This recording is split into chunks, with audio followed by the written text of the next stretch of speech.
what we're trying to do here is actually repair the pier and actually add more structural support to this corner. There was not a concrete pier in this area right here. This is existing, this one right here, this concrete block.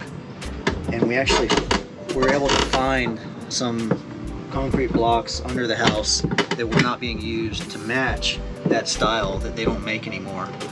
So we pulled that out and we poured this new concrete pad footing. This is about 36 inches square, maybe a little bit less. It's almost 2 feet thick, and it's got number 5 reinforcing in it.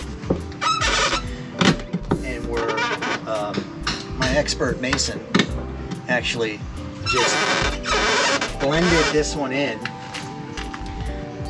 which these mortar lines here. So we've got a nice clean looking repair to this historic house. That there was never a block there, but now you can see it blends fully in with this corner here.